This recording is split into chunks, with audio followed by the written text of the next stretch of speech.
الحمد لله نحمده ونستعينه ونستغفره ونؤمن به ونتوكل عليه ونعوذ بالله من شرور أنفسنا ومن سيئات أعمالنا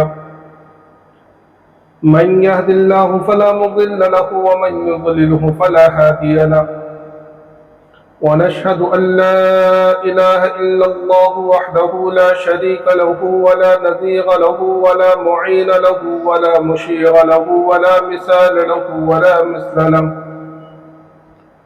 ونشهد أن سيدنا وسندنا وشفيعنا وحبيبنا ومولانا محمدا عبده ورسوله أما بعد فقد قال الله تبارك وتعالى في القرآن المجيد والفرقان الحميد فأعوذ بالله من الشيطان الرجيم بسم الله الرحمن الرحيم وما رميت إذ رميت ولكن الله رمى صدق الله العظيم. قبل اس کے بعد شروع ہوں ایک مرتبہ بلند آواز کے ساتھ درود شریف پڑھ لیں. اللهم صل على سيدنا مولانا محمد وعلى آل سيدنا مولانا محمد وعلى سيدنا مولانا محمد وبارك وسلم كما تحب وترضى عدد ما تحب وترضى يا كريم. میرے محترم بزرگوں اور دوستوں اور عزیز ساتھیوں، پچھلے جمعے کو اللہ کے رسول صلی اللہ علیہ وسلم کی سیرت کا جو تذکرہ چل رہا ہے اس میں غزوہ بدر کا ذکر چل رہا تھا، اور میں نے شروع ہی میں بتلا دیا تھا کہ غزوہ بدر جو ہوا ہے دراصل صحابہ کرام اور اللہ کے رسول صلی اللہ علیہ وسلم جو نکلے وہ جہاد کے یا جنگ کے ارادے سے نکلے ہی نہیں تھے. آپ کے نکلنے کا مقصد صرف ابو سفیان رضی اللہ تعالیٰ عنہ جو اس وقت تک ایمان نہیں لائے تھے ان کے قافلے کو روکنا تھا، لیکن صورتحال ایسی پیش آ گئی کہ انہوں نے مکہ کی طرف قاصد دوڑا دیا کہ اپنے قافلے کی خبر لو. تو مکہ والوں نے 1000 کا لشکر بھیجا، اور اس لشکر کے اندر بھی بڑے بڑے سردار ابو جہل، عتبہ، شیبہ، ولید، امیہ بن خلف، ابو البختری، ایسے لوگ، اور پورے جنگی ساز و سامان کے ساتھ میں. اور دوسرے سب صحابہ کرام کی حالت ایسی کہ کل 313 وہ بھی جنگ کے ارادے سے نہیں نکلے، اور 70 اونٹ، 2 گھوڑے، 6 تلواریں، اور سب سے اہم چیز تو مائنڈ ہی سیٹ نہیں تھا کہ ہم لڑائی کرنے کے لیے جا رہے ہیں. لیکن قربان جائیے صحابہ کرام کی جانثاری کے کہ جب مشورہ لیا گیا اور پوچھا گیا تو ایک صحابی نے یہ نہیں کہا کہ ہم تو لڑنے کے ارادے سے آ رہے نہیں تو ہم واپس جا رہے ہیں، بلکہ سب نے ایک زبان ہو کر یہ کہا کہ ہم تو آپ کے ساتھ لڑیں گے. آپ جس سے چاہے جوڑ دیں، جس سے چاہے توڑا دیں، جس سے چاہے لڑا دیں، آپ ہم کو حکم دیں تو ہم لڑتے لڑتے جو ہے برق الغمات تک چلے جائیں، لیکن ہم آپ کو وہ جواب نہیں دیں گے جو جواب موسیٰ علیہ السلام کی قوم نے دیا تھا، اذهب انت وربك فقاتلا انا هاهنا قاعدون، کہ تم اور تمہارا رب جا کے لڑا، ہم یہاں بیٹھے ہوئے ہیں. نہیں، ہم آپ کے دائیں بائیں آگے پیچھے لڑیں گے. بہرحال تفصیل سے بات آ چکی تھی، اور بات یہاں تک آ گئی تھی کہ لشکر جو ہے آمنے سامنے ہوا، پڑاؤ ڈالا. رات کا وقت اللہ کے رسول صلی اللہ علیہ وسلم کے لیے سائبان بنایا گیا، جہاں اللہ کے رسول صلی اللہ علیہ وسلم اللہ کے ساتھ گرے وزاری دعائیں مانگ رہے ہیں. اور اللہ کے رسول صلی اللہ علیہ وسلم نے رات میں نے بتایا تھا کہ صحابہ کرام کو لے کے گئے اور فرمایا کہ دیکھو چھڑی ہاتھ میں، اور کہا کہ دیکھو یہاں ولید قتل ہوگا، یہاں عتبہ قتل ہوگا، یہاں شیبہ قتل ہوگا، اور یہاں جو ہے ابو جہل گرے گا، اور یہاں جس صحابہ کرام کہتے ہیں کہ دوسرے دن ہم نے جب دیکھا تو جہاں جہاں اللہ کے رسول صلی اللہ علیہ وسلم نے جس کا نام لے کر بتلایا تھا اس کی لاش وہیں پڑی ہوئی تھی. اور پھر رات بھر اللہ کے رسول صلی اللہ علیہ وسلم دعا میں مشغول رہے، اور اللہ کے رسول صلی اللہ علیہ وسلم نے سبحان میں دعا مانگی اور دعا کی کہ اللہ اللہم ان تہلک هذه العصابہ، کہ اللہ یہ مختصر سی جماعت ہے، اگر یہ آج ہلاک ہو گئی تو تیرا نام لینے والا تو یہ زمین پر تو نہیں رہے گا، کیونکہ 15 سال کی محنت کا نچوڑ، اور اس کے اندر ہی بڑے بڑے صحابہ کرام، حضرت عمر ابن خطاب رضی اللہ تعالیٰ عنہ، حضرت ابو بکر صدیق رضی اللہ تعالیٰ عنہ، حضرت حمزہ رضی اللہ تعالیٰ عنہ، حضرت علی رضی اللہ تعالیٰ عنہ، حضرت عثمان ابن عفان رضی اللہ تعالیٰ عنہ جنگ میں شریک نہیں ہوئے۔ اس کی وجہ یہ تھی کہ اللہ کے رسول صلی اللہ علیہ وسلم نے اپنے صاحبزادی جو حضرت عثمان کے نکاح میں تھی، حضرت رقیہ رضی اللہ تعالیٰ عنہ، ان کی تیمارداری کے لیے چھوڑ کر آئے تھے، بہت سخت بیمار تھی، اور اسی وجہ سے جب مال غنیمت تقسیم ہوا تو تقریباً 8 صحابہ کرام وہ تھے جو جنگ میں شہید تو نہیں ہوئے، جنگ میں شریک تو نہیں ہوئے تھے، لیکن ان کو مال غنیمت میں ان کو بھی حصہ ملا۔ اس میں ایک حضرت عثمان ابن عفان رضی اللہ تعالیٰ عنہ تھے۔ تو بہرحال جب صبح کا وقت ہوا اور آمنے سامنے فوج ہوئی تو سب سے پہلے جو ہے مشرکین کا جو لشکر تھا اس میں سے 3 لوگ نکلے، عتبہ، شیبہ اور عتبہ کا لڑکا جو ہے بیٹا ولید۔ میں نے بتلایا تھا کہ بڑی عجیب جنگ اور بڑا عجیب نظارہ کہ ایک طرف باپ ہے عتبہ اور دوسرے لشکر میں جو ہے اللہ کے رسول صلی اللہ علیہ وسلم کے لشکر میں ابو حذیفہ ہے جو ان کے بیٹے ہیں، اور اس طرف ابو حذیفہ رضی اللہ تعالیٰ عنہ اور دوسری طرف سگا بھائی ولید اس لشکر میں، اس طرف حضرت علی رضی اللہ تعالیٰ عنہ اللہ کے رسول صلی اللہ علیہ وسلم کے ساتھ میں، اور کافروں کے ساتھ میں جو ہے عقیل ابن ابی طالب جو بعد میں مسلمان ہوئے، ایک طرف حمزہ رضی اللہ تعالیٰ عنہ ہے اللہ کے رسول صلی اللہ علیہ وسلم کے ساتھ میں، اور دوسری طرف سگے بھائی عباس ابن عبد المطلب، حالانکہ آپ لڑنا نہیں چاہتے تھے، آپ کو زبردستی لائے گئے لیکن سامنے ہے۔ ایک طرف حضرت ابو بکر صدیق رضی اللہ تعالیٰ اللہ کے رسول صلی اللہ علیہ وسلم ساتھ میں، اور سگا بیٹا جو ہے عبد الرحمن ابن ابی بکر وہ کافروں کے ساتھ میں، یہ بھی بعد میں ایمان لے کر آئے۔ اور لکھا ہے تاریخ کے اندر کہ ایک مرتبہ دونوں کھانا کھا رہے ہیں، حضرت ابو بکر صدیق رضی اللہ تعالیٰ عنہ اور عبد الرحمن ابن ابی بکر رضی اللہ تعالیٰ عنہ۔ تو حضرت الرحمن نے کہا جو بعد میں ایمان لائے تھے، وہ کہنے لگے کہ ابا جان غزوہ بدر کے موقع پر آپ کئی مرتبہ میرے سامنے آئے، لیکن جو ہے میں نے سوچا کہ آپ میرے باپ اس لیے میں نے چھوڑ دیا۔ تو حضرت ابو بکر صدیق رضی اللہ عنہ نے کہا کہ بیٹا اگر تو میرے سامنے آ جاتا تو میں تجھے بیٹا سمجھ کے نہ چھوڑتا۔ کیوں؟ کیونکہ اسلام وہ مذہب ہے کہ جس مذہب کے سامنے باپ بیٹا سمجھے رشتہ داری نہیں چلتی ہے، حسب نہیں چلتا۔ یہاں تو اسلام اور مسلمان اور ایمان یہ رشتہ داری سب سے اہم ہے، سمجھ آ رہا ہے؟ تو سب سے پہلے وہاں سے لشکر میں سے 3 لوگ نکلے، ولید، اس کا باپ عتبہ اور شیبہ۔ اور اس زمانے کا رواج تھا کہ پہلے نکل کے چیلنج کیا جاتا تھا، جیسے آج بھی چیلنج کرتے ہیں۔ تو انہوں نے آ کے چیلنج کیا، من یبارزنی حل من مبارزن، کہ ہے کوئی ہم سے لڑنے والا، ہے کوئی ہمارے مقابلے میں نکلنے والا، ہے کوئی جو ہم سے ہمارے ساتھ لڑے؟ تو اللہ کے رسول صلی اللہ علیہ وسلم کے لشکر سے، لشکر اسلام سے جو ہے عبداللہ ابن رواحہ اور ان کے ساتھ میں 2 صحابی اور نکلے۔ تو ان لوگوں نے پوچھا کہ تم کون ہو؟ تو عبداللہ ابن رواحہ رضی اللہ تعالیٰ نے کہا کہ ہم انصار کے میں سے ہیں، انصار کی جماعت میں سے ہیں۔ تو ان لوگوں نے کہا کہ اچھا شریف لوگ ہو، لیکن ہم تم سے لڑنا نہیں چاہتے، ہم تم سے لڑنا نہیں چاہتے۔ اور کہا کہ محمد صلی اللہ علیہ وسلم کہ ہمارے ٹکر کے لوگوں کو بھیجو، ہمارے خاندان والوں کو بھیجو۔ تو قربان جائیے اللہ کے رسول صلی اللہ علیہ وسلم نے سب سے پہلے اپنے خاندان والوں کو بھیجا، اپنے اہل بیت میں سے۔ کہا کہ علی اٹھو، حمزہ اٹھو، عبیدہ ابن الحارث ابن عبد المطلب، کہا کہ عبیدہ اٹھو۔ یہ 3 صحابی اٹھے اور وہاں پہنچے۔ تو لوگوں نے کہا کہ بھائی تم کون ہو؟ چہرہ جو ہے خود میں چھپا ہوا تھا۔ تو حضرت حمزہ نے کہا کہ بھائی میں حمزہ ہوں، حضرت علی نے کہا کہ ہم علی، اور حضرت عبیدہ نے کہا کہ میں عبیدہ۔ کہا کہ ہاں اب ٹھیک ہے۔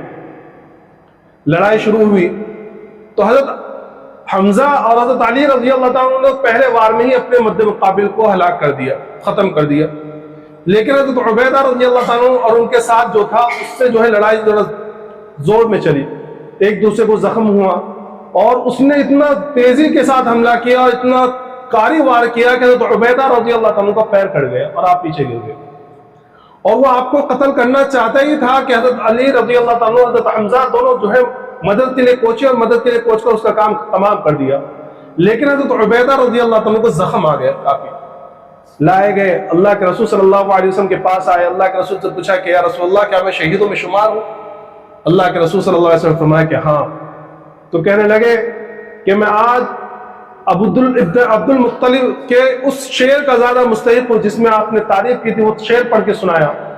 بہرحال اس کے بعد جو ہے جب دیکھا کہ بھائی 3 بڑے بڑے کمانڈر ہمارے قتل ہو گئے، تو ابو جہل نے جو ہے پھر ہمت بڑھائی، کیونکہ لشکر کے اندر کچھ لوگ وہ بھی لوگ تھے جو لڑنا ابھی بھی نہیں چاہتے تھے، تو جب دیکھا کہ بھائی ان کی ہمت پست ہو رہی تو کہنے لگا ابو جہل کہ بھائی ان لوگوں نے بڑی جلد بازی کی ہے، گھبراؤ نہیں، ہم تو بہت ہیں، ہم تو ان تمام کو قتل کر دیں گے، اور عام حملے کا حکم دے دیا۔ اور اس کے بعد جو ہے اللہ کے رسول صلی اللہ علیہ وسلم فرمایا کہ دیکھو جب تک میں نہ کہوں جب تک تیر نہیں چلانا، کیونکہ بھائی تیر تھے کتنے سمجھو، کیونکہ لڑنے کے ارادے سے آئے نہیں تھے، کہا کہ جب تک قریب نہ پہنچ جائے جب تک تیر نہیں چلانا۔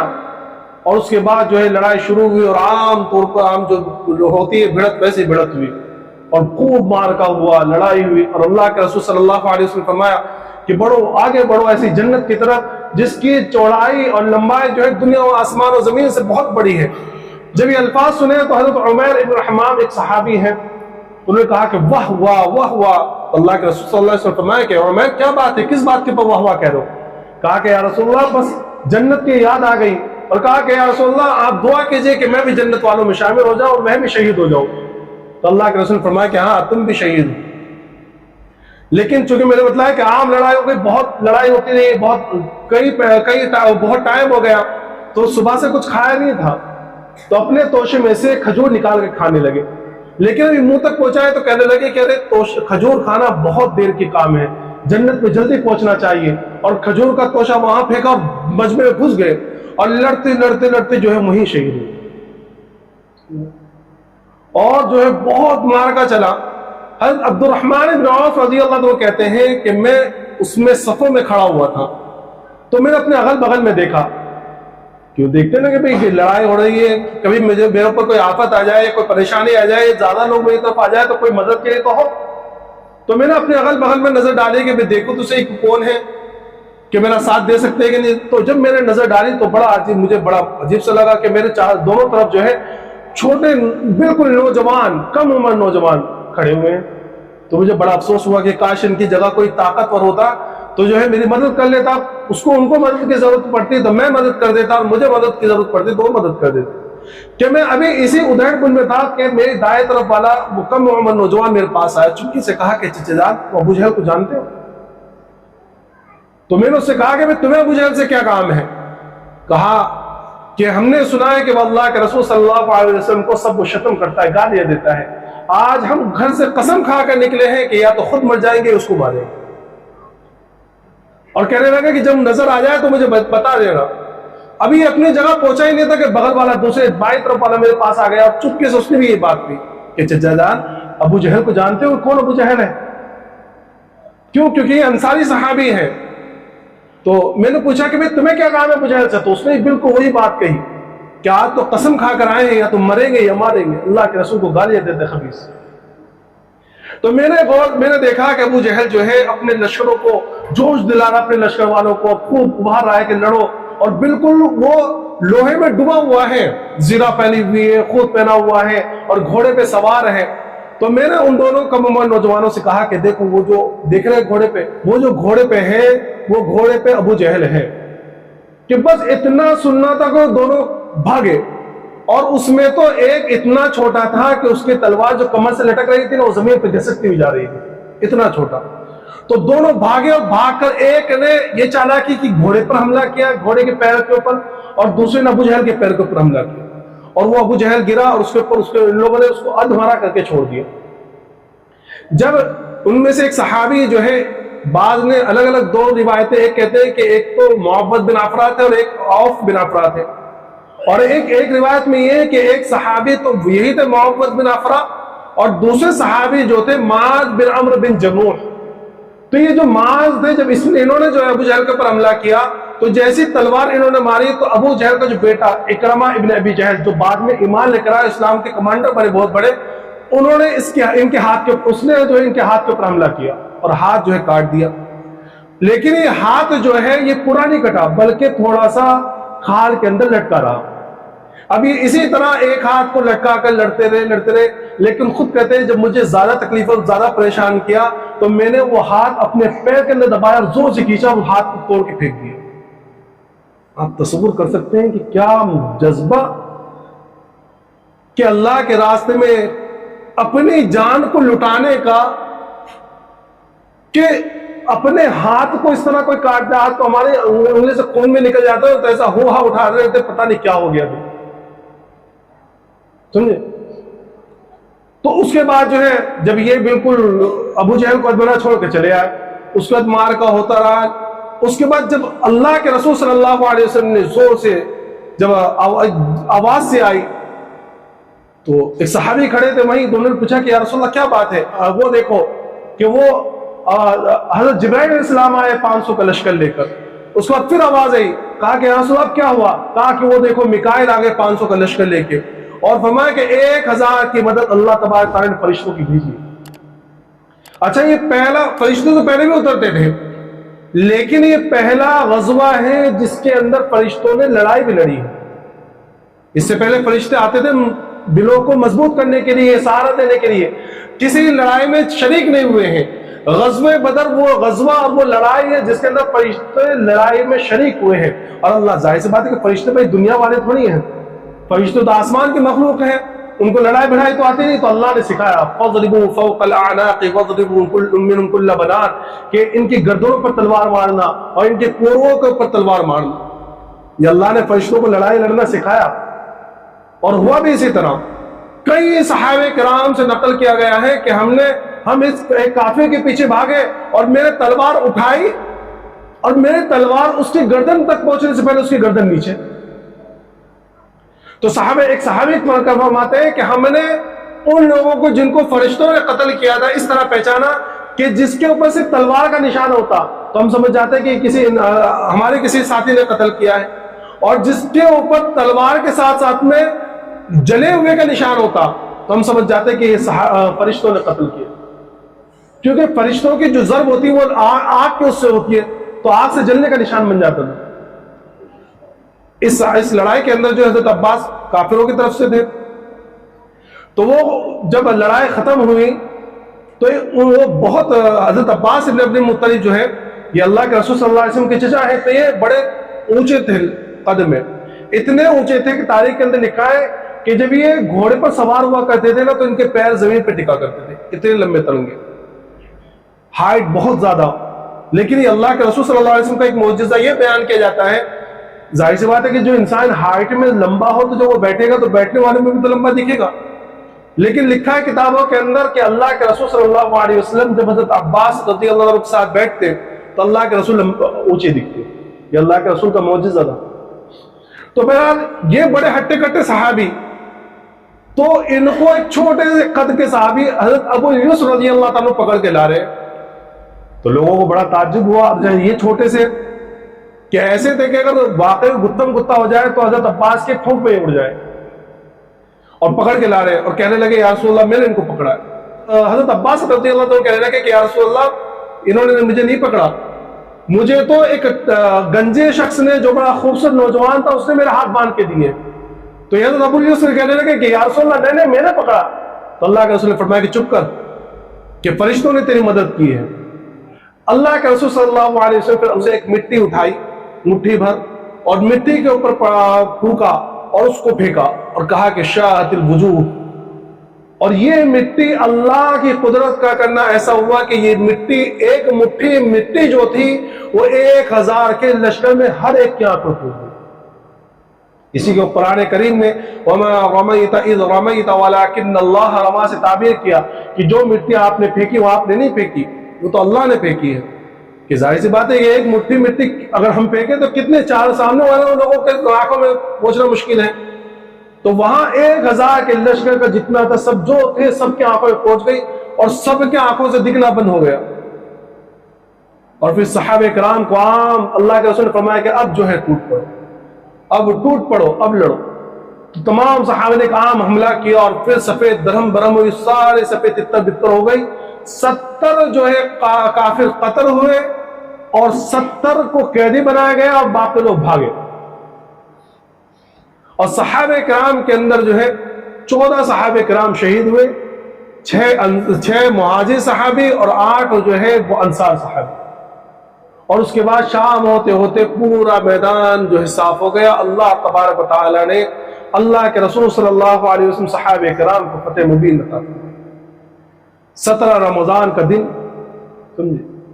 اور یہ وہ فتح ہوئے کہ جس کو خود قرآن نے یوم الفرقان کے نام سے جانا، کیونکہ عقل حیران کہ کوئی تصور میں نہیں کر سکتا تھا کہ بھئی 313 کا لشکر بالکل نہتا اور سامنے 1000 کا لشکر جنگجو لشکر بالکل ساز و سامان سے لیس، اس کو شکست ہو سکتی ہے.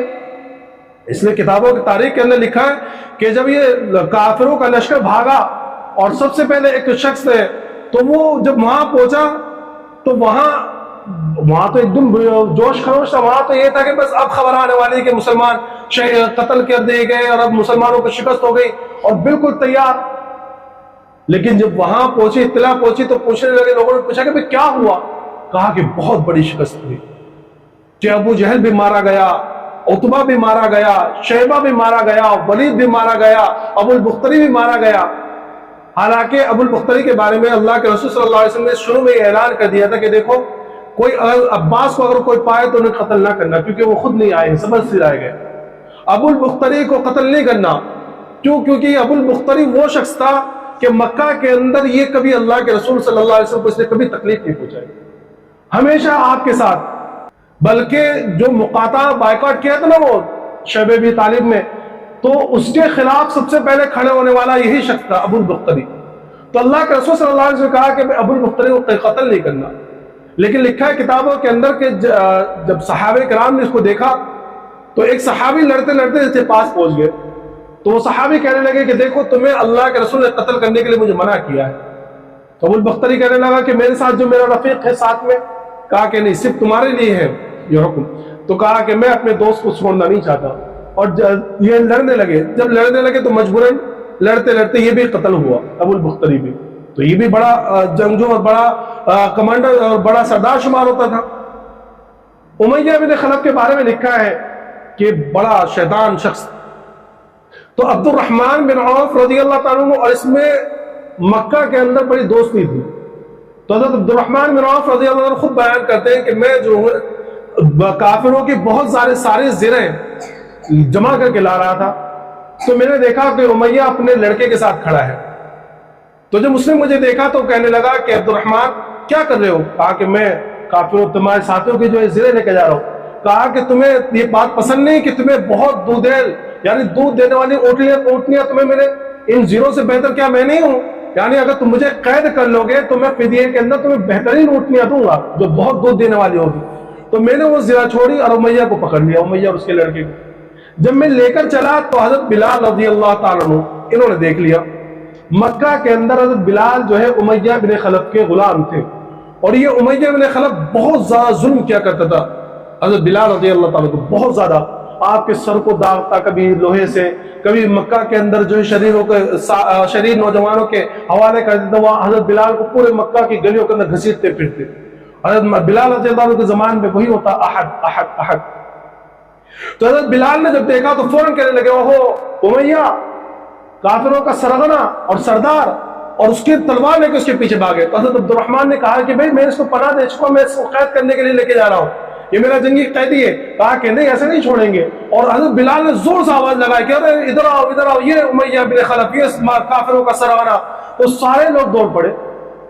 تو حضرت عبد الرحمن کہتے ہیں کہ میں امیہ کو بچانے کے لیے اس کے اوپر بھی لیٹ گیا، لیکن دوسرے ساتھیوں نے کیا کہ صحابہ کرام نے نیچے سے تلواریں ڈال کے اس کو قتل کر دیا، امیہ بن خلف کو. تو حضرت عبد الرحمن بن عوف جو ہے مذاق میں کہا کرتے تھے کہ اللہ بلال پر رحم کرے کہ اس نے نہ تو مجھے امیہ سے اونٹنے ملنے دی، میری زرا بھی چلی گئی اور میرا مال غنیمت بھی چلا گیا. سننا تو بہرحال یہ نتیجہ یہ ہوا کہ مسلمانوں کو جو فتح ہوئی اور کافر جو ہے بھاگے. اب اللہ کے رسول صلی اللہ علیہ وسلم نے کہا کہ مال غنیمت جمع کرو، لیکن کچھ صحابہ کرام اللہ کے رسول کی حفاظت کے لیے کھڑے تھے، کچھ جو کافر بھاگے تھے ان کے پیچھے بھاگنے لگے، اور کچھ لوگوں نے مال غنیمت جمع کرنا شروع کیا. اب یہ سارا مال غنیمت جمع ہو گیا اور 70 جو ہے قیدی لائے گئے. ان قیدیوں کے اندر حضرت عقیل ابن ابی طالب اور حضرت عباس ابن عبد المطلب اور جو ہے ابو العاص جو اللہ کے رسول صلی اللہ علیہ وسلم کے داماد ہیں وہ بھی قیدی بنائے گئے. تو جب قیدیوں کو لے کر آئے، اب جب وہاں سے اللہ کے رسول صلی اللہ علیہ وسلم کا معمول یہ تھا کہ جب آپ کو کسی جنگ کے اندر فتح ملتی تو آپ وہاں 3 روز اور قیام کرتے. تو آپ نے 3 روز وہاں اور قیام کیا اور 3 روز کے بعد آپ وہاں سے بدر سے روانہ ہوئے مکہ مدینہ کے لیے. اب سب سے پہلے رستے کے اندر یہ اختلاف ہوا کہ مال غنیمت کس کا ہے.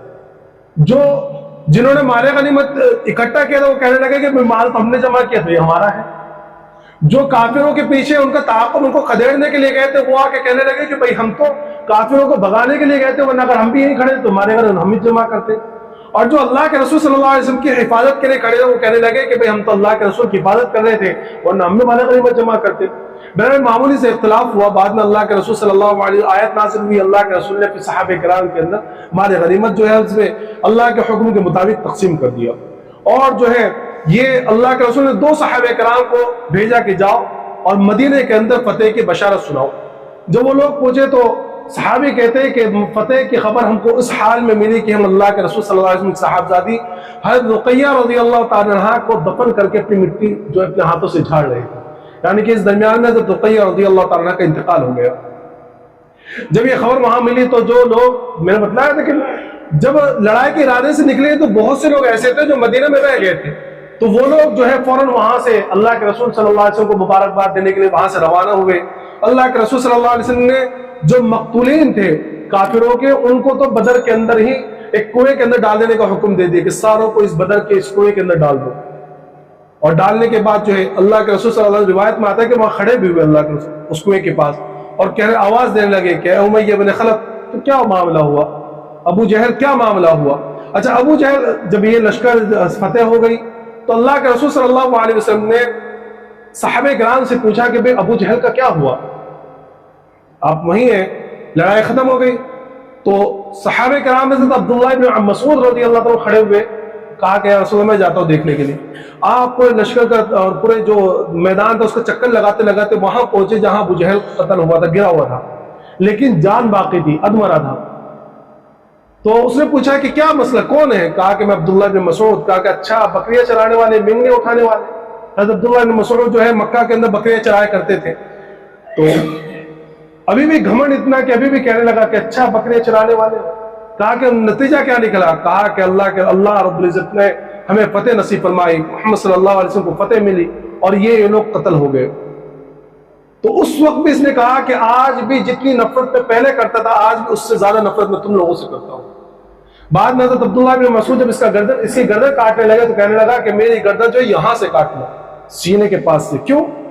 کیونکہ جب میں سب کے گردنوں کے ساتھ رکھا جاؤں تو میری گردن ذرا اونچی نظر آئے. اتنا گھمنڈ تکبر.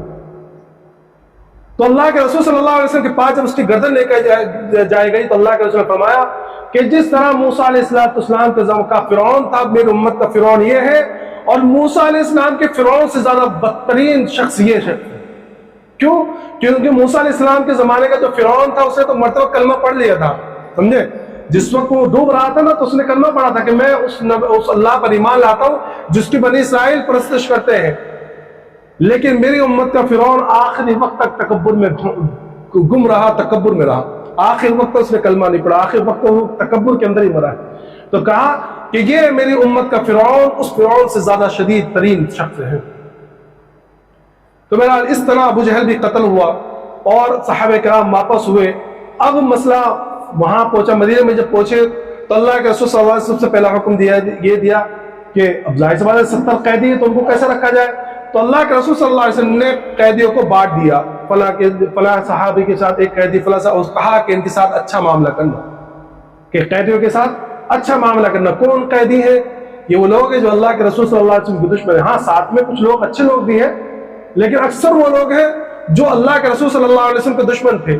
اچھا راستے میں دو کو قتل اور کیا گیا، عقبہ ابن ابی معیط اور ایک دوسرے کو آپ نے راستے میں ہی قتل کرا دیا. یہ عقبہ ابن ابی معیط بہت بدترین شخص تھا. یہ وہ ناپاک شخص ہے کہ ایک مرتبہ اللہ کے رسول صلی اللہ علیہ وسلم حرم کے اندر نماز پڑھ رہے تھے تو ابو جہل کہنے لگا کہ بھئی فلاں محلے کے اندر آج اونٹ ذبح ہوا ہے، کون اس کی اوج لا کر محمد کے سر کے اوپر رکھے گا؟ تو یہ عقبہ ابن معیط کھڑا ہوا اور وہاں جا کر اونٹ کی اوجڑی لا کر اللہ کے رسول صلی اللہ علیہ وسلم کے اوپر اس حال میں رکھے کہ اللہ کے رسول سجدے میں تھے.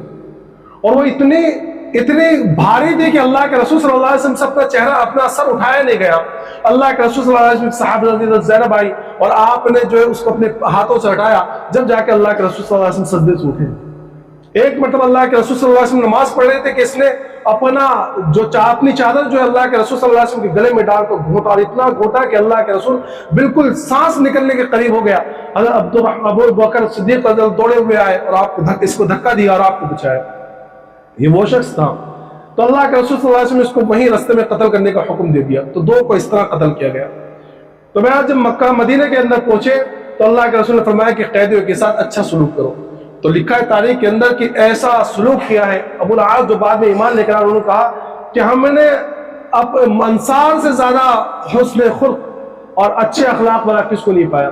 یہ عالم تھا کہ جو لوگ جن کے پاس قیدی تھے وہ خود تو کھجور کھاتے تھے اور ان کو روٹیاں کھلا دیتے تھے، کیونکہ کھجور تو اچھے ملتے تھے لیکن روٹیاں بہت کم ملتی تھی کیونکہ حالات بڑے فقر و فاقہ والے تھے.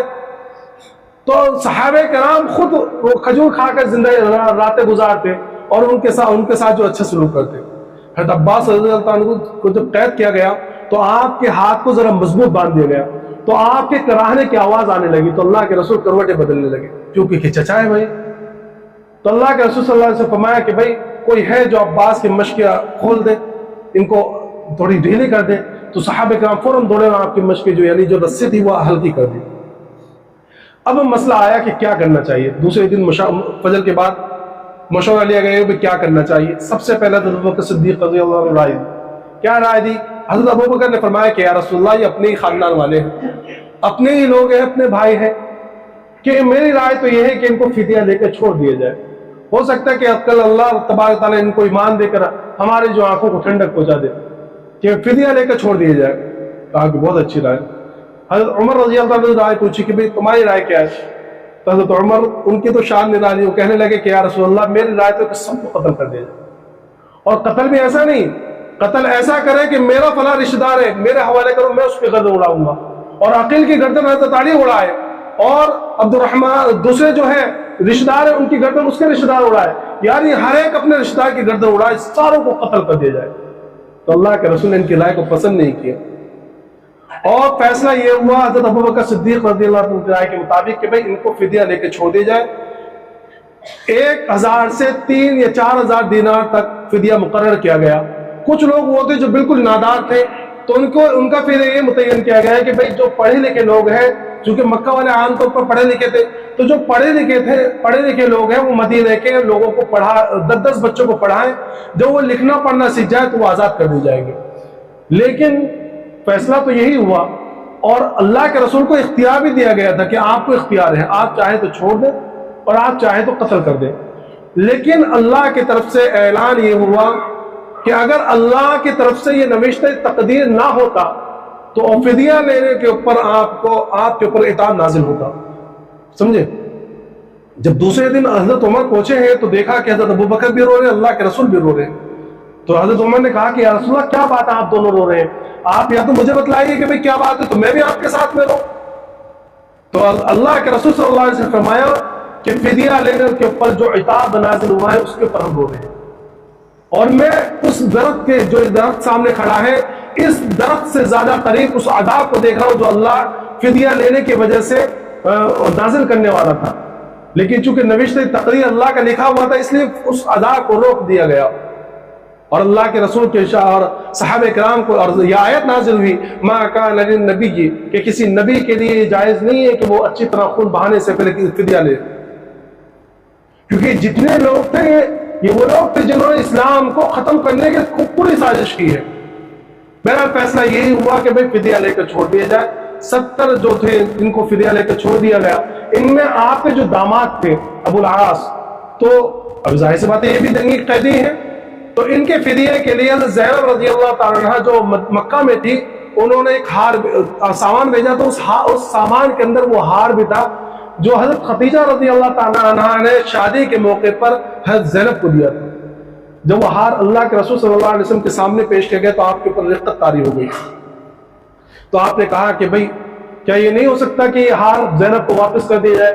تو صحابہ کرام نے بصر و چشم قبول کر لیا کہ بالکل آپ بغیر فدیے کے ابو العاص کو رہا کر لیں، لیکن ان کے لیے شرط لگا دی گئی کہ بھئی تمہارا فدیہ یہ ہے کہ تم مکہ جا کر جو ہے زینب کو مدینہ بھیج دو گے۔ انہوں نے وہ راضی ہو گئے۔